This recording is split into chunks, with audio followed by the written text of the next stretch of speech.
Hello student, happy teachers day. हालांकि हम आज एक वीडियो स्टडी से लेकर के आए हैं, टीचर्स डे से संबंधित मैंने वीडियो डाल दिए हैं और वीडियो हैं चैनल में, आप देख सकते हैं। बहुत अच्छे अच्छे उपहार मिले हैं और सबसे पहले मैं आपको स्टडी कराने जा रहा हूं, लेकिन थोड़ा सा जानकारी मैं दूंगा कि जो टीचर्स डे है वो भारत के एक महान शिक्षक डॉक्टर सर्वपल्ली राधाकृष्णन जी के जन्म दिवस के शुभ अवसर पर ये शिक्षक दिवस मनाया जाता है। तो ये शिक्षक दिवस पूरे भारतवर्ष में हमारे सभी शिक्षकों के लिए है। तो आज की इसी जानकारी के साथ हम अपने टॉपिक पर आते हैं, क्योंकि टॉपिक की काफ़ी अच्छी डिमांड है, बच्चे बहुत बार बोल चुके हैं हमें। तो एक्चुअल में हम समझाने जा रहे हैं आपको विद्युत रासायनिक श्रेणी, जो कक्षा 10, 11 और 12 तीनों कक्षाओं में लागू होती है। कक्षा 10, 11, 12 के सभी स्टूडेंट के लिए बहुत इंपॉर्टेंट है। बाई ट्रिक हम बताएंगे विद्युत रासायनिक श्रेणी में, ये जानेंगे कि कौन सी धातु अधिक क्रियाशील है, कौन सी धातु कम क्रियाशील है, और ये कैसे जानेंगे। तो देखिए यहाँ पर हम एक लिखते हैं, थोड़ा सा लिस्ट देखते हैं। तो यहाँ पे लिथियम है, लिख बे सर के ना मग अल मन जन कर। फिर इसी के नीचे आप समझिएगा, इसी के नीचे, क्योंकि नीचे जगह नहीं होगी, नीचे दिखेगा नहीं, तो इसलिए कर फी सड को नी सन पब ह कु हज अज पट उ। यहाँ तक आपने देखिए, नीचे दिख नहीं रहा, मैं हकु हो गया इसके नीचे, और अब मैं लेता हूँ हज अज पट उ। मैं सारे एलिमेंट्स एक तरफ से एक बार पढ़ देता हूँ बाय सिंबल।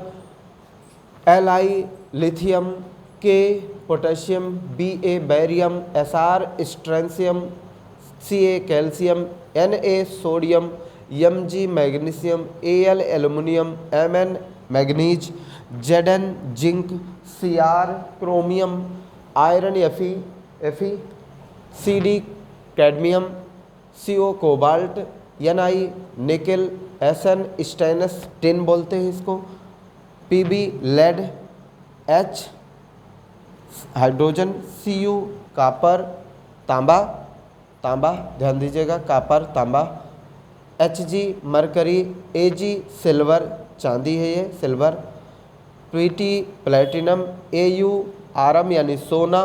तो एक्चुअल में ये जो हमने लिखे हैं, सीरीज बनाई है, ये सीरीज आपके बहुत काम की है। तो हम एक बार इनको हमने पढ़ दिया, सिंबल आप देख ही सकते हैं, और हमने सिंबल को नाम लेकर के उनका नाम भी बताया। एक बार ट्रिक हम रिपीट करते हैं। लिख बे सर के ना मग अल मंजन कर, फीसड कोनी सन पब हकू हज अज पटऊ। ये आपको लिस्ट भले लंबी लग रही हो, लेकिन ये शब्दों को बहुत अच्छे से एक्सप्लेन करती है। मैं आपको यहाँ पर राइट करके थोड़ा सा दिखाता हूँ। यहाँ पर देखते हैं क्या है, ऐसे लिखेंगे, लिखबे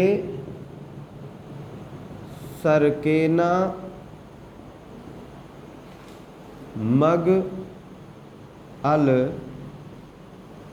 मंजन कर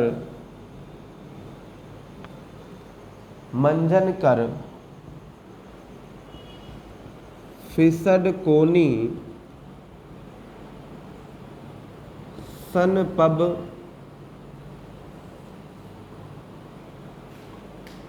सन पब हकू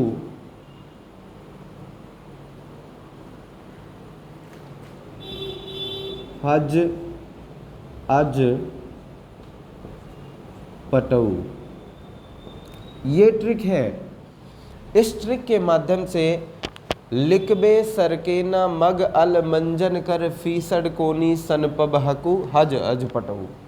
इसको क्या करेंगे आप, इसको पहले लर्न कर लेंगे हिंदी में, फिर लिक बे, जिस तरीके से लिखा हुआ है लिक बे, तो ली LI के तो के हो जाएगा, बे BA हो जाएगा, सर या सार हो जाएगा, के CA हो जाएगा, यानी ना यानी मग MG, अल AL।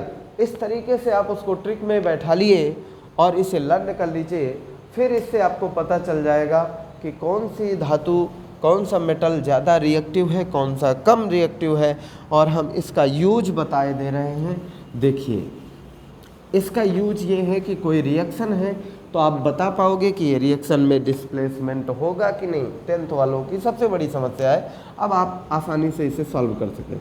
CuSO4 में अगर आपने जिंक रिएक्शन लगाई तो आप देखेंगे उस लिस्ट में जिंक ऊपर है लिस्ट में और कापर नीचे है, तो कापर लेस रिएक्टिव है क्योंकि हमने डिक्रीजिंग आर्डर लिखा है। तो कापर नीचे है इसलिए ये बड़ी आसानी से डिस्प्लेसमेंट कर देगा।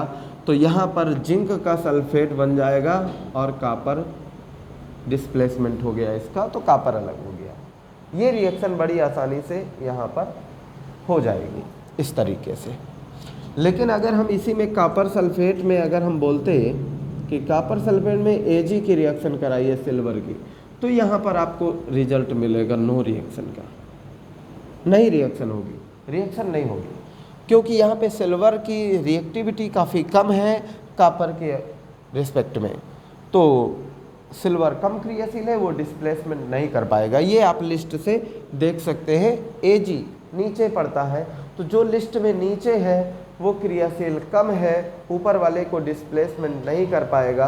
तो इस तरीके से आप इसकी रिएक्टिविटी को चेक कर सकते हैं, कोई भी मेटल को देख सकते हैं। जो भी मेटल यूज होते हैं रिएक्शन में मेनली वो मैंने सारे लिख दिए हैं, इसके अलावा आपको कुछ भी समझने की ज़रूरत नहीं है। Thank you. अगर चैनल में नए हैं तो वीडियो को लाइक करें और सब्सक्राइब करें। Thank you.